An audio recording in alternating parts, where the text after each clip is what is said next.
आपण आता निघालो पालीला. तर आपण आलो पुणे बँगलोर हायवेला. सॉरी, पुणे बँगलोर म्हणतो, पुणे नाशिक हायवेला. आपण निघालो मंचर, राजगुरुनगर, चाकण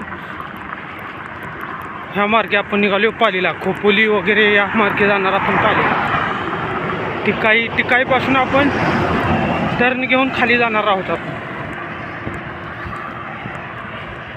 असं जाणार, कारण हा वस्तीच रस्ता आहे. तिकडून गेलो असतो त्या बाजूनं सुनसान रस्ता आहे आणि जंगल पण जास्त आहे. आणि मानसी म्हणत होती तू इकडूनच जा, तिकडून बिबट्याची जास्त न्यूज येत आहेत, बिबटे वगैरे जास्त आहेत असं ऐकायला आलं माणसांकडून. मी पण हाच रूट धरला होता पहिल्यांदा, पण मी जसं पुढं जाईल तसं मला तो रूट दाखवत होता.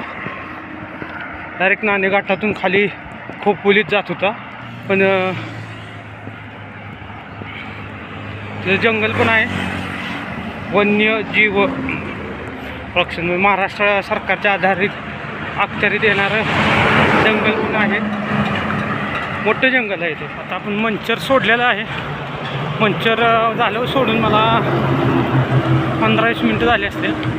आता मी राजगुरुनगरला निघालो आणि आता जरा आराम करण्यासाठी थांबलो होतो.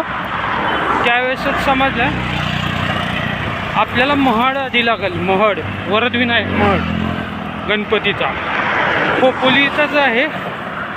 त्यामुळे आता जाता जाता आपल्याला खोपोलीतूनच जायचं आहे. तर महड करून जायचं आपण, म्हणजे आपला 6वा गणपती महड असेल, 7वा गणपती पालीचा बल्लाळेश्वर असेल आणि 8वा गणपती आपला थेऊर असेल. शेवटचा गणपती आणि शेवट आपण मोरगावला करणार आहोत. आणि मोरगाव नंतर मग परत घरी, म्हणजे आपली अष्टविनायक यात्रा पूर्ण. मग आता महडला जाणार आहे. महड इथून 94 किलोमीटर आहे. जास्तीत जास्त 2-3 दिवस लागतील. 4थ्या दिवशी आपल्याला दर्शन होईल. बघू, आजचा दिवस तरी आपण गेलो आहे निम्मा. राजगुरुनगरला पोचलो तर आपण त्या दुपारच्या वाजले आहेत 12:23. बघू आपण राजगुरुनगरला किती वाजता पोचतोय, त्यावर ठरवू पुढे जायचं नाही जायचं. खेडच्या बायपासवर आहे आणि आता पाऊस चालू झाला आहे.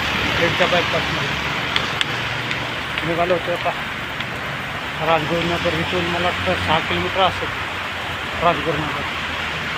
आणि आता अचानकच पाऊस चालू झाला त्यामुळे इथं थांबलो आहे.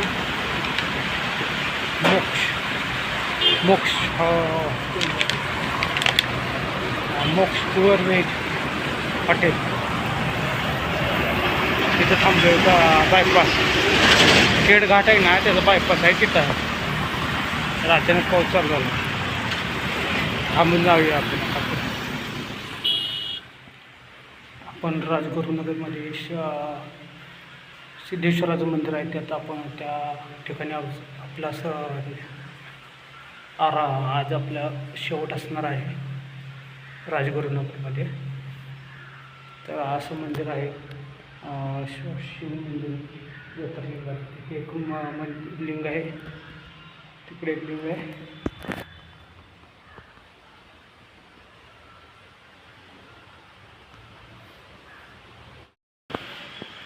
साईड गेली नाही तर तुम्हाला मेन शिवलिंग लागतं.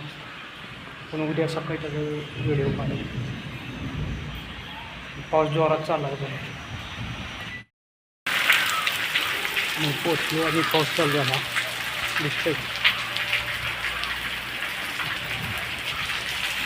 त्यामुळं आम्ही पाऊस कमी झाला की जाऊन जेवण वगैरे करून यायचे. मग नंतर आपण उद्या सकाळी जायचं. बघू आता ते लांब जातं नाही तर सांगू शकत नाही. 94 किलोमीटर होतं. आता तिथे बघितलं पाहिजे महड वगैरे करून मग पुढे जायचं. ठीक आहे, तर मग आजचा